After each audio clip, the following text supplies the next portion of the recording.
जय श्री कृष्णा।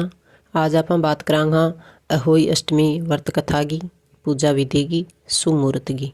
तो शुभ मुहूर्त और व्रत की बात करा तो व्रत है वो 5 नवंबर 2023 रविवार ने रखो जाओगो।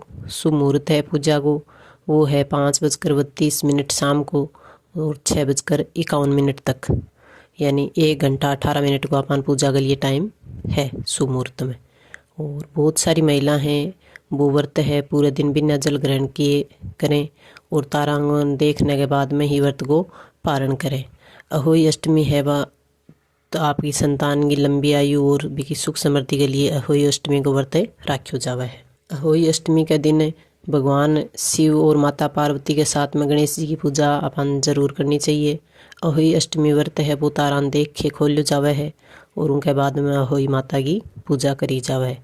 इन दिनों बाद कथा सुनती टाइम अपन 7 प्रकार का अनाज हाथ में लेना चाहिए, फिर कथा सुननी चाहिए और कथा सुनने के बाद में ये अनाज है वह गाय ने खिलाना चाहिए।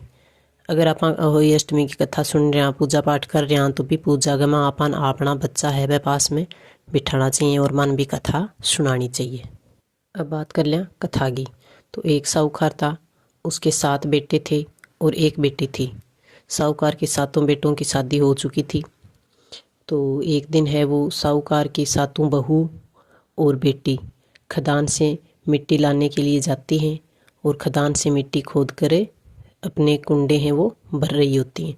तो 7 बहुओं ने अपने कुंडे भर लिए, लेकिन साहूकार की बेटी है वो खदान से अपना कुंडा खोद कर भरती है मिट्टी, तो उसकी कुरदांती से या खुरपी से है वो स्याहू नाम की एक वहाँ माता है, जो भी है स्याहू है वो वहाँ रहती है, वो अपने बच्चों के साथ। तो साहूकार की बेटी की खुरपी से उन बच्चों की मौत हो जाती है।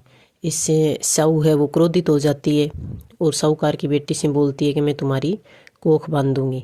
साहू के वचन सुनकर साहूकार की बेटी अपनी 7 भाभियों से विनती करती है कि मेरे बदले में आप अपनी कोख है बंधवा लो, लेकिन उसकी किसी भाभी ने उसकी ये बात नहीं मानी। लेकिन बाद में सबसे छोटी भाभी ननंद के बदले में अपनी कोख बंधवाने के लिए तैयार हो जाती है। इसके बाद छोटी भाभी के जो भी बच्चे होते हैं वे 7 दिन बाद मर जाते हैं। 7 पुत्रों की इसी प्रकार मृत्यु होने के बाद उसने पंडित को बुलवाया और उसका कारण पूछा। तो पंडित जी ने उन्हें सुराही गाय की सेवा करने की सलाह दी। छोटी बहू है वो सुराही की सेवा करने लगी। इससे सुराही है वो उसकी सेवा से प्रसन्न होती है और छोटी बहू से पूछती है कि तू किस लिए मेरी इतनी सेवा पानी करती है, और वह उससे क्या मांगना चाहती है।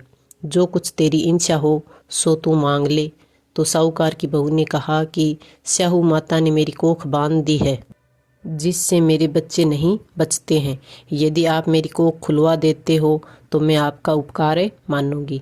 गाय माता ने उसकी बात मान ली और उससे साथ लेकर 7 समुद्र पार स्याहू माता के पास चली गई। रास्ते में थक जाने के कारण दोनों आराम करने लगती हैं। अचानक साहूकार की छोटी बहू की नज़र एक ओर जाती है। वह देखती है कि एक सांप गरुड़ के पंख के पंचों को डसने जा रहा है और वह सांप को मार देती है। इतने में गरुड़ पंखनी वहाँ आती है और खून बिखरा हुआ देखकर उसे लगता है कि छोटी बहू ने मेरे बच्चों को मार दिया है। इससे वह छोटी बहू को चोंच मारना शुरू कर देती है। छोटी बहू इस पर कहती है कि उसने तो आपके बच्चों की जान बचाई है। गरुड़ पंखनी इस बात पर खुश होती है और सुराही सहित उन्हें स्याहू के पास पहुंचा देती है। वहाँ छोटी बहू स्याहू की भी सेवा करती है। स्याहू भी छोटी बहू की सेवा से प्रसन्न होकर उसे 7 पुत्र और 7 बहू होने का आशीर्वाद देती है।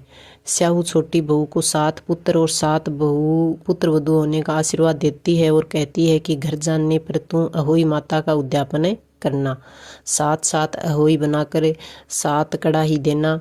उसने घर लौट कर देखा तो उसके 7 बेटे और 7 बहुएं बैठी हुई मिली। वह खुशी के मारे भाव विभोर हो गई।